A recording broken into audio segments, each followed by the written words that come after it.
you're gonna carve in designs, you need to start by carving in whatever you're gonna carve in, and then you cut off all your extra hair. Because I guarantee you, if you do it the other way around, you're gonna cut hair off and wish you had it later. And we're gonna cut this in relatively tight because we wanna take a lot of this hair and it be the crest, okay? But the face and the beak we want really tight. And then what we're gonna do is try to wrap in part of the neck here and part of the body. If you have something that you're gonna dye a different color, like for example this is gonna be cut shorter, but if I leave it long now, I can hold this out when I'm putting the separate color of dye on it. So leaving that length, if it's a small area like that, can help me have something to hang on to.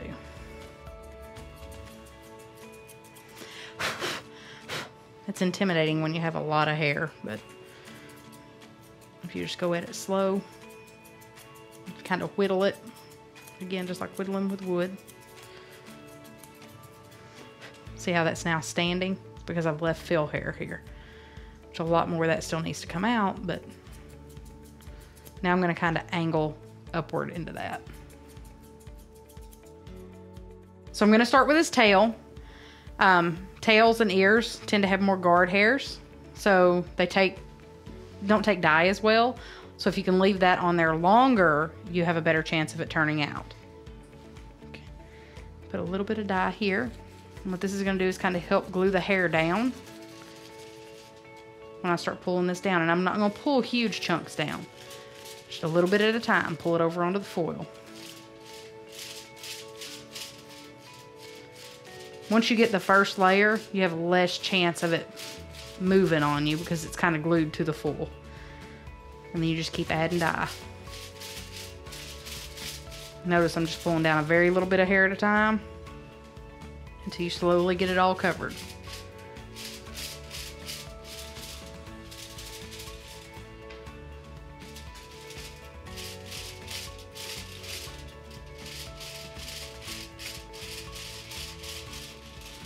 And this ensures that you get the dye all the way down, all the way through. Okay, you get good even coverage. Okay, what I'm gonna do is I'm gonna get this section, I'm gonna get it folded up, then I'm gonna get this section and I'll have to pull the loop off to get right here. I'm gonna try to part this where the loop will go directly between these two sections. And that way if he moves his head, he's not smearing dye everywhere. All right, so I'm gonna take my rat tail comb.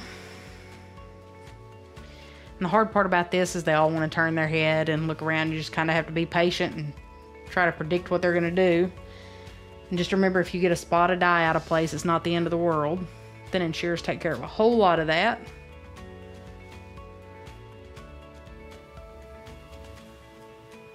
And I'm doing bigger draft print because if you did smaller, you'd be here all day drawing little shapes.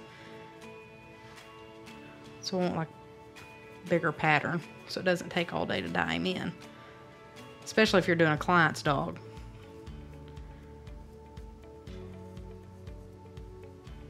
If you stand back and look at your dogs when you're putting patterns in them, you can see if there's something missing.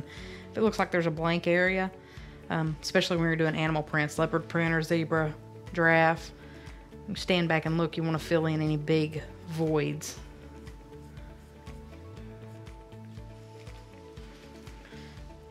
Well, now I'm going to take this brush and I'm going to pull this hair down at the top.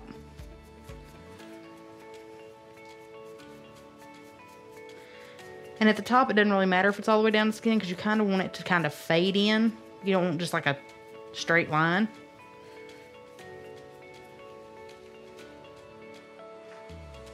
I'm going to do this part just like we were doing earlier. Comb it up. It's already got a little bit of hairspray in it.